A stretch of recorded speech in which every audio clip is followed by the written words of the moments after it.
Okay, so I want to kind of compare the differences between the new Glock 17 9mm I picked up today and the 23. It's actually a C. That's irrelevant.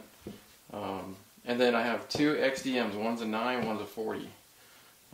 First thing I'll do is take the magazines out, do a safety check.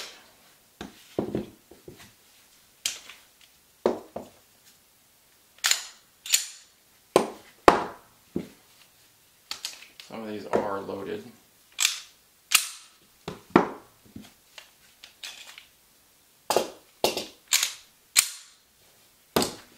Alright, this one does have a laser on it, so that can kind of throw off the profile of the gun, so just note that. This is my old 23.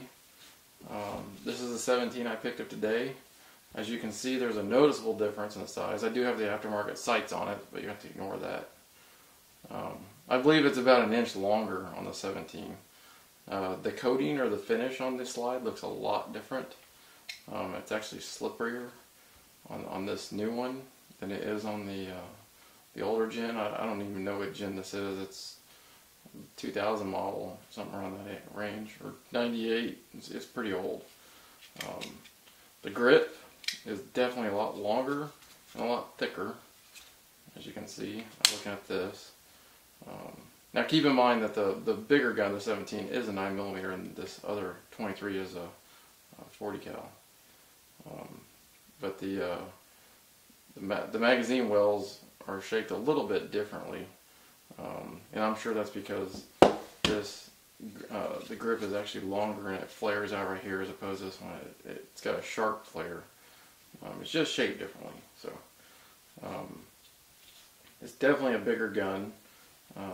The 17 is than the 23, and I actually had a 19, which I no longer have, but it was almost identical in size as the 23.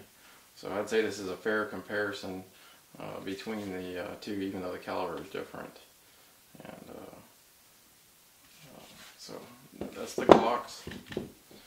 Alright, and then on the XDMs, this is the 9mm and this is the 40 caliber. They're both XDM subcompacts, 3.8-inch barrel. Of course, it comes with the different magazines. On the 19 round, or I mean on the 9mm, it comes with 19 rounds.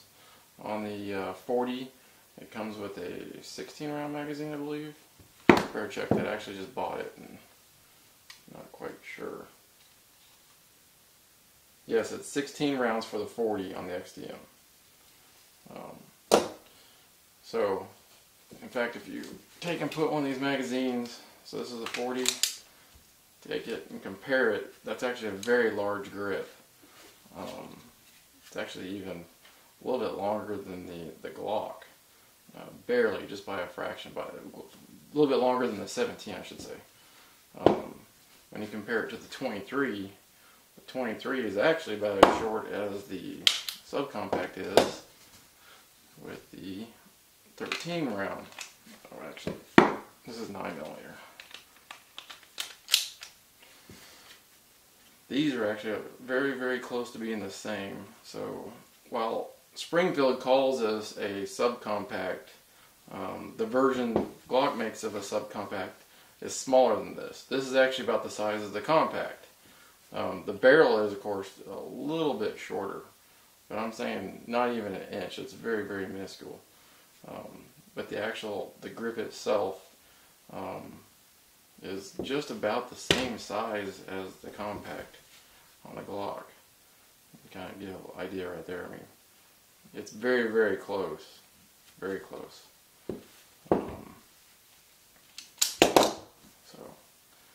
And then the difference between these two, this is the 40, this is the 9, and as you can see, they're very, very similar in thickness. I believe I could notice that the grip was a little bit thicker on the 40, but they're very, very similar. In fact, I'm not even positive the grip's thicker. I haven't looked at the specs to see if it in fact is. These guns are very hard to tell the difference. As of right now, the only way I can tell is because I got the Crimson Trace on there, and I know that's the 9.